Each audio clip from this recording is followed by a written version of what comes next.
when people say to me, what's blockchain, I say it's trust, transparency, immutability. And they say, what does immutability mean? So when did you discover it then? When did I just? Well, when you begin to look into it, once you dive down underneath the hype, because the hype is all about digital currency. The hype is all about fixing the world, making the world more efficient in terms of faster supply chain. Yeah, and in the engagement with Plastic Bank, and by the way, that's only one of the social impacts organisations we're working with. I discovered really what blockchain was all about.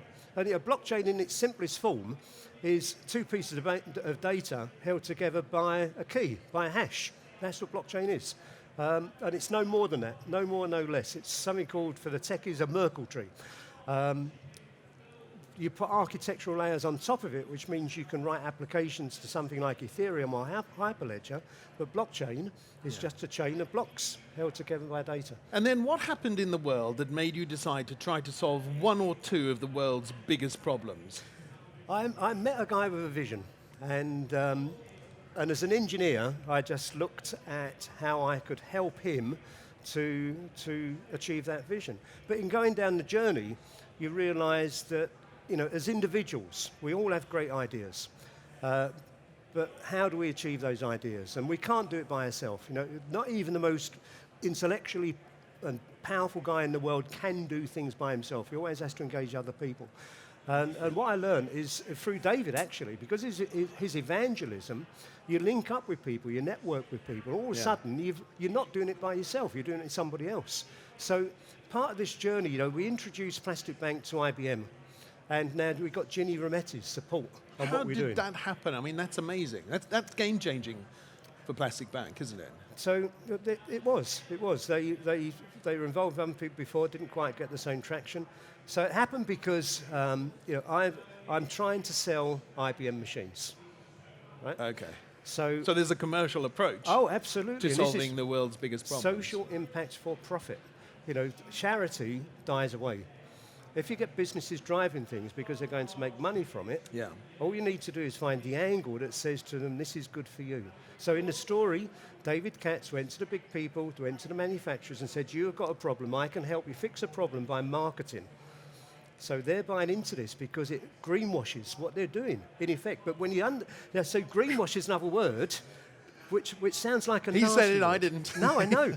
but you turn it around, and so the word sounds nasty, but it's not, because actually... Authentically transforming it with green credentials. Yeah. So you look at companies like SC Johnson have put in hundreds of millions into this now. Yeah. Now, they're not doing that for marketing, because the guy at the top believes in what he's doing. He wants to change the world. I say, you've got to love IBM, because they really know how to transform themselves to survive and thrive, right? Mm-hmm. That's amazing. But as the person who signs off requisitions from engineering teams for cloud, for blockchain in the cloud, we love the IBM offering, but it is, what's the word I'd like to use, very reassuringly priced. And it's just very difficult for a startup to countenance that. But of course, you're buying into incredible quality and probably the best customer list in the planet, right?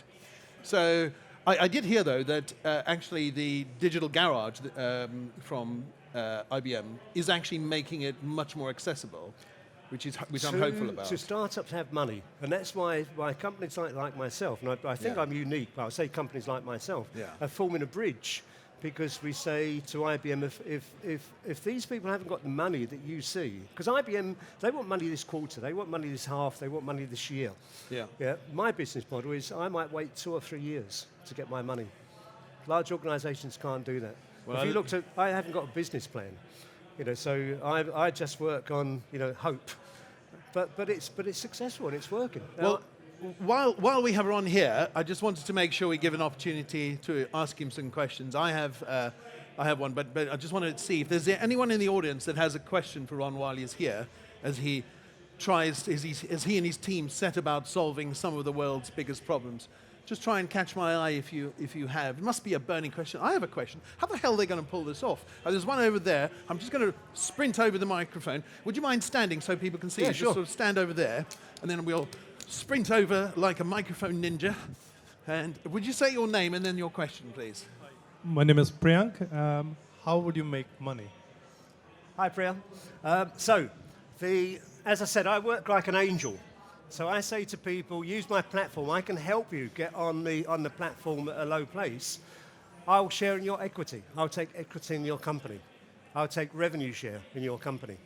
So that was my initial model, and it's proving fruitful now because the companies I've invested in have now got quite a large economical value. So I've made much more money. Well, I might when they sell. When they sell, I might make much more money in equity than I ever would in selling services. So as I say, I live in hope. Now we're changing the model now because we've banked up the equity. We're saying to people we're going to lower our risk, and we do sell our service commercially at commercial rates, and we do various approaches where we can do discounting for some revenue. So we're changing our model, but we're making money effectively through initially equity and now through services.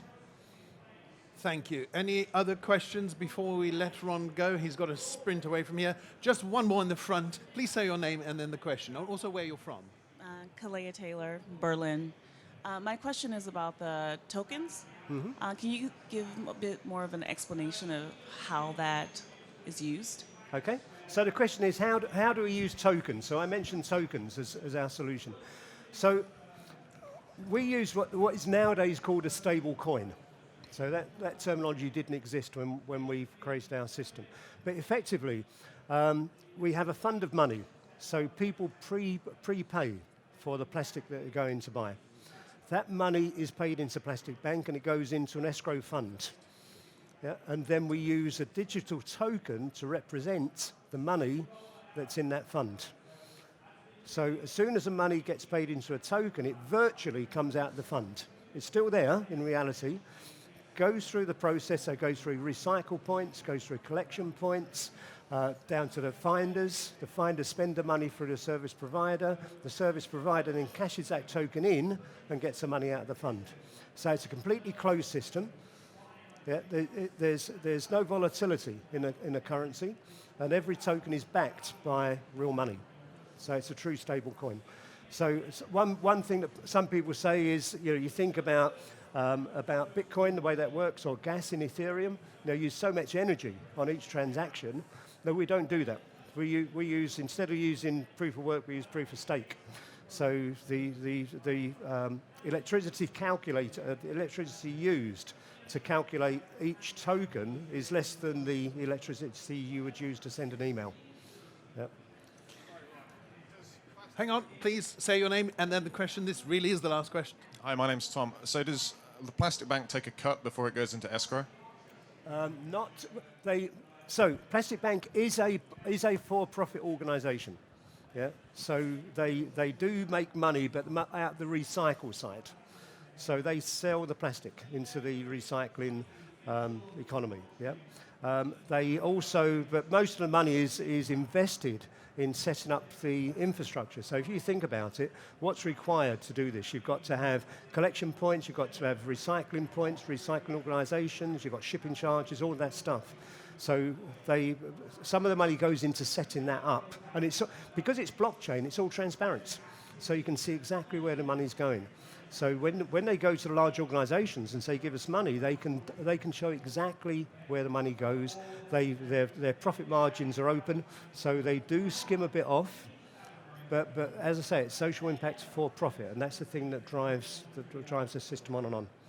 Anyway, thank you very much for listening. Very much, Ron, for inspiring us with your talk this morning. That you really bring home the concept of profit with a purpose. And we very much appreciate you starting us off in this way. One more request of you. When you come off stage, please sprint to the back because there's a lady there waiting for your microphone. Big hand for Ron, please. Thank you very much.